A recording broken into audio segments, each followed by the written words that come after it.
So 3 topics to get to today. The first topic is Matthew Stafford's health. To take everybody through this, he's got a disc injury. The Rams have been very, very careful with Matthew Stafford in a lot of different ways over the last few years, and this one is no exception. He has been out of training camp for the duration to this point.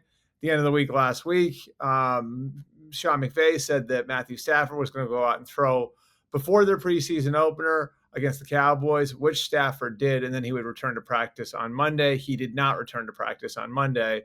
So, of course, there's concern over where Matthew Stafford is.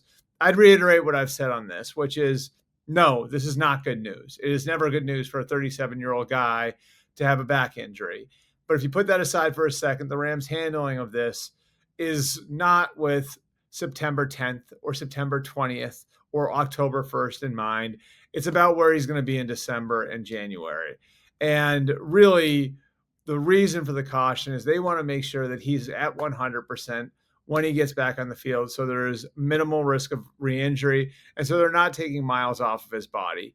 And the feeling is that there's only so many more bullets in the gun for Matthew Stafford at 37 years old, and so they want to save those bullets, so he'll be firing on all cylinders when we get to December and January, and they hope February, or at least have the best shot of being firing on all cylinders. The one thing that gives them a little bit of flexibility here is the presence of Jimmy Garopolo. They like Jimmy enough where they would have been comfortable going into this year with Jimmy as their starting quarterback if the Matthew Stafford trade had materialized in March, and if after Stafford was traded, Rodgers had said no. He was actually option C for them. Option A was always having Stafford back. Option B was Rodgers. And option C, again, was having Jimmy Garoppolo as their quarterback. They do feel like he's a starting quarterback, one of the best 32 quarterbacks in the world. And what having him does is it allows them to get good practice reps for the other guys in the roster, for your Kyron Williams, for your Tyler Higbees, for your Devontae Adams and Puka Nakuas. Those guys can get all the work that they need to get in now with Jimmy Garoppolo as the quarterback while you're saving that bullets in the gun with Matthew Stafford. Again, this does not mean there is no reason for concern. I don't want anybody to get me wrong on that one. The fact that he had an epidural is significant. The fact that it's a back injury is significant.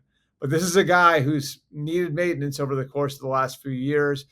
He played some really rough situations in Detroit, took a lot of punishment as a result of that. And so we've seen that, periodically he's needed this sort of maintenance. It happened with his wrist. It happened with his elbow. Now it's happening with his back. I've talked to him about these sorts of things in the past. Yes, there's the fear that eventually this is all going to catch up to him. All players have an expiration date. When that expiration date comes, it's a moving target, of course, with every one of these guys. But the idea is that they want to just save the miles on Matthew Stafford's body now and get him back up to 100% before they risk him even on the practice field. So I don't sense a ton of concern inside the Rams building right now. Of course, again, 37 years old, back injury, that could change over time.